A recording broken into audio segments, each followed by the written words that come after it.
नमस्कार, मैं हूं तरुण उपाध्याय और आज हम डिस्कस करने वाले हैं इंस्टैन्टेनियस स्पीड और एवरेज स्पीड के अंदर क्या डिफरेंस होता है और कौन कौन से फॉर्मूले हमें इसके अंदर इस्तेमाल करने होते हैं और कैसे इनके क्वेश्चंस को हम सॉल्व कर सकते हैं। ठीक है। दूसरी चीज़ ये है कि ये जो टॉपिक मैं आपके सामने लेके आया हूँ ये किसी बच्चे की डिमांड पे है, यानी किसी बच्चे ने कहा है तब हम इस टॉपिक को रिकॉर्ड कर रहे हैं। तो अगर आपको भी कोई ऐसा टॉपिक लगता है जो आपकी समझ से परे है तो आप हमें कमेंट सेक्शन में लिख सकते हैं ताकि हम उस टॉपिक को ज़्यादा अच्छे से एक्सप्लेन कर सकें। तो आइए जानते हैं इंस्टैन्टेनियस स्पीड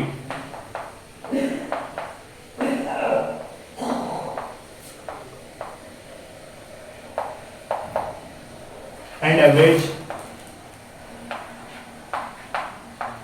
स्पीड या वेलोसिटी। ठीक है, अगर डायरेक्शन दे रखी है तो वेलोसिटी हो जाएगा, अदरवाइज स्पीड हो जाएगा। लेकिन इंस्टैन्टेनियस स्पीड को ही वेलोसिटी कहते हैं। जानेंगे क्यों।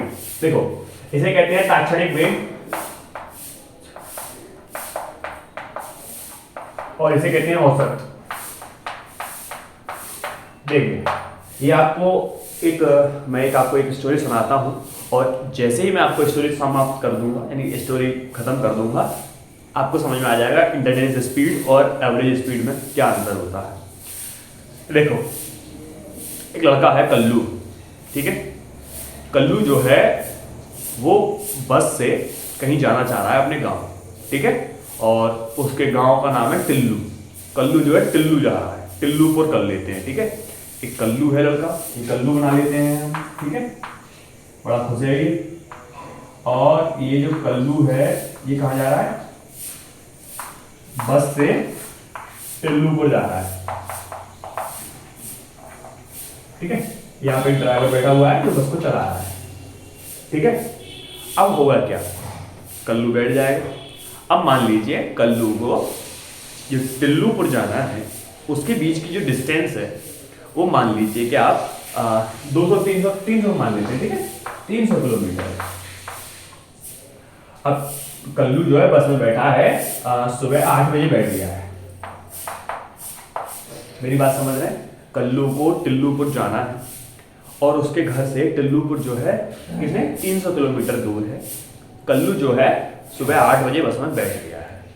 कल्लू थोड़ा पढ़ा लिखा इंसान है, जानता है चीज़ों को, तो उसने कहा भाई मेरे को जो टिल्लूपुर में दावत खानी है और दावत जो स्टार्ट हो जाएगी उसमें कितना टाइम है, तो वो टाइम निकालता है। कैसे निकालता है? वो देखता है कि भाई वो यहाँ से जाता है, झांकता है उसमें, यहाँ एक स्पीडोमीटर होता है, वो स्पीडोमीटर के अंदर झांकता है। तो वो देखता है कि जो बस की जो स्पीड है उस टाइम पे बस की स्पीड जो है कितनी है, मान लेते हैं हम कि भाई वो चल रही है 50। क्योंकि कल्लू पढ़ा लिखा है तो वो समय निकाल लेता है ना, टाइम। इससे क्या हो जाएगा? समय equal to distance upon velocity. Distance कितनी है? 300 और वेलोसिटी है 50। कितना हो जाएगा? 6 घंटे। कल्लू को दावत कितने बजे खानी है? 2 बजे। कल्लू आराम से बैठता है, कान में हेडफोन लगा लेता है और आराम से चलता है। लेकिन बस जब उसे दिखता है कि यार बस तो बड़ा धीरे हो गई है, वो दोबारा उठ के जाता है, देखता है बस हो गई 50 पे, फिर आ जाता है। थोड़ी देर बाद देखता है कि बस और धीरे हो गई। भाई शहर में जब बस चलती है तो ऐसे ही चलती है कि नहीं? जब शहर में बस चलती है थोड़ी सी ऐसे ही चलती है कि धीरे हो जाएगी, कोई सामने आ जाएगा तो और धीरे हो जाएगी। दोबारा उसने देखा तो यार 40 हो गई। कल्लू बड़ा परेशान। कल्लू देख रहा है यार ये हो क्या रहा है, मुझे बस चलवानी थी कितने पे? 50 पे, और ये धीरे करते जा रहा है। क्या मैं पहुंच पाऊंगा 6 घंटे में? मैं तो पहुंच ही नहीं पाऊंगा, है ना। अब क्या होता है? ये ड्राइवर के पास जाता है कि भाई मैं तो ऐसे पहुंच ही नहीं पाऊंगा। गुस्सा करता है, ड्राइवर 2 तमाचे लगाता है और बिठा देता है चुपचाप कि चुपचाप बैठ कर हम तेरे को 2 बजे वहां पहुंचा देंगे। ठीक है, और इसे बांध के डाल देते हैं पीछे और करेक्ट 2 बजे जब इसे खोला जाता है तो ये टिल्लूपुर में होता है। क्या मतलब है इसका? इसका मतलब ये है कि बस जो है वहां पे 2 बजे पहुंच जाती है। ठीक है, तो क्या हुआ होगा? जाहिर सी बात है बस वाले ने अपनी स्पीड को बढ़ा लिया होगा, बाद में शहर से निकलते ही हाईवे पे तेज कर ली होगी और पहुंचाती होगी। अब समझने वाली बात क्या है? समझने वाली बात यह है, कल्लू ने गलती कहां करी? कल्लू ने गलती करी, इसने जो स्पीड लगाई है ना, ये 50, ये एवरेज स्पीड लगाई है। एवरेज का मतलब है ये सोच के चल रहा है कि पूरी डिस्टेंस को 50 50 50 50 50 से अगर हम कवर करते जाएंगे तो हम 6 घंटे में पहुंच जाएंगे। लेकिन ऐसा नहीं होता है। इसलिए आप एवरेज स्पीड को या एवरेज वेलोसिटी को बिल्कुल एक ये मान के चलिए कि ये सत्य है ही नहीं, ये एक झूठ है, ये एक धोखा है, ये कुछ नहीं होता। एवरेज जैसा कुछ भी नहीं होता है ना। असल में जो होता है वो होता है इंस्टेंटेनियस, यानी ये जो स्पीड देख रहा था बार बार वो क्या थी? वो थी इंस्टेंटेनियस स्पीड, है ना। आप जब बाइक चलाते हैं या स्कूटी चलाते हैं, जब आप उस पर देखते हैं कि अभी कितने पहुंच गई 60 पे, अभी कितने पहुंच गई 50 पे, अभी कितने पे है 70 पे, जिस टाइम आप उस पर देखते हैं उस टाइम इंस्टेंटेनियस वेलोसिटी या स्पीड क्या थी, ये उस टाइम को बताता है। जबकि एवरेज क्या हो गया? एवरेज हो गया पूरा, यानी आपने कभी 30 भी चलाई होगी, कभी 50 भी चलाई होगी, कभी 70 भी चलाई होगी, उन सबको जोड़ के और कुल कितना टाइम लिया डिवाइडेड बाई वो, और आप तब निकाल पाएंगे एवरेज, है ना। जैसे मान लीजिए, मैं आपको एक एग्जांपल देता हूं। मान लीजिए आपको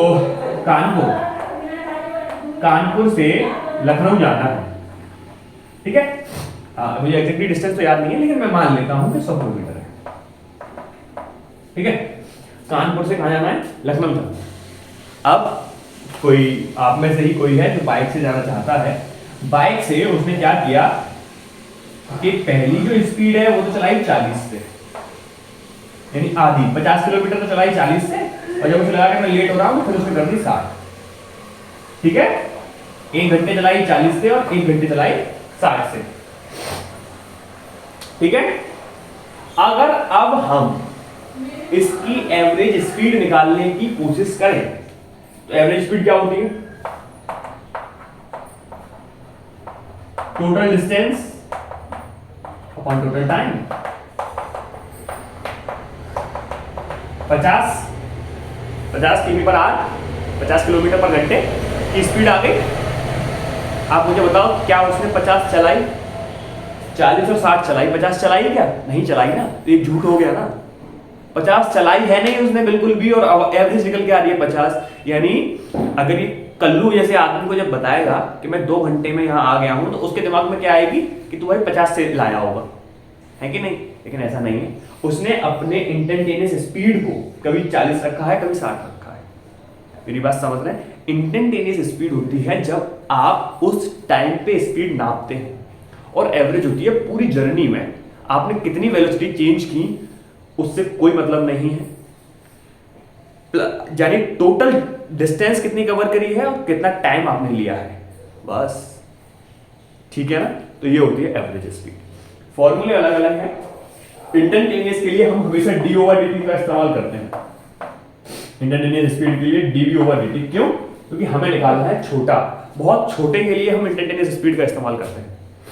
अब मैं आपसे क्यों कह रहा हूं कि इंस्टेंटेनियस स्पीड को ही इंस्टेंटेनियस वेलोसिटी कहते हैं। वेलोसिटी क्या होती है? जिसमें मैग्नीट्यूड और डायरेक्शन दोनों होते हैं। स्पीड में मैग्नीट्यूड तो होता है लेकिन डायरेक्शन नहीं होती है, ऐसा ही है ना। लेकिन मैं आपसे क्या कह रहा हूं, इंस्टेंटेनियस जो होता है वो बहुत ही छोटे टाइम के लिए होता है। अब आप मुझे बताओ कि बहुत ही छोटे टाइम के अंदर, एक ही सेकंड के अंदर, कौन सी ऐसी चीज है जो फट से अपनी डायरेक्शन को बदल देगी? नहीं बदल पाएगी ना, फट से अपनी डायरेक्शन को नहीं बदल सकती। इसलिए हम स्पीड को ही डायरेक्शन मान के, स्पीड को ही वेलोसिटी मान के चलते हैं। इंस्टेंटेनियस स्पीड को ही हम इंस्टेंटेनियस वेलोसिटी मान के चलते हैं, क्योंकि बहुत छोटे टाइम इंटरवल में वो अपनी डायरेक्शन को चेंज नहीं कर सकता है कोई भी ऑब्जेक्ट। क्लियर है? अब बात आती है फॉर्मूले की। तो यहाँ पे d/dt क्यों इस्तेमाल कर रहे हैं? क्योंकि बहुत छोटे टाइम इंटरवल के लिए, ये आप जानते हैं। अगर हमें कोई बड़ी चीज निकालनी होती है तो हम इंटीग्रेशन करते हैं, जब हमें कोई छोटी चीज निकालनी होती है तो हम डिफरेंशिएट करते हैं, ठीक है। तो छोटे टाइम इंटरवल के लिए हम डिफरेंशिएट करते हैं और बड़े के लिए हम इंटीग्रेट करते हैं। फिर बात है एवरेज स्पीड के फॉर्मूले की। एवरेज स्पीड का जो एवरग्रीन फॉर्मूला है वो एक ही फॉर्मूला है, क्या? कुल डिस्टेंस यानी total distance upon total time. Total distance upon total time, V average.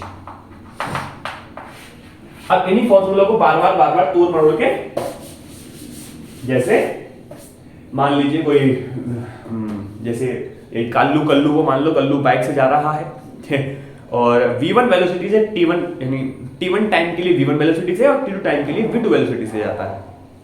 तो एवरेज वेलोसिटी के लिए क्या फॉर्मूला है वो मैंने आपको निकालना सिखा ही दिया है पहले, अगर आप पुरानी वीडियो देखेंगे, फिर भी मैं आपको डायरेक्ट बता दे रहा हूं क्या फॉर्मूला है उसके लिए। v1 t1 plus v2 t2 upon t1 plus t2, ठीक है, यही है ना। ये कैसे आया है? ये आया यहीं से x1 प्लस x2 से। अरे हमारा जो एवरग्रीन फॉर्मूला है वो है x1 plus x2 upon t1 plus t2।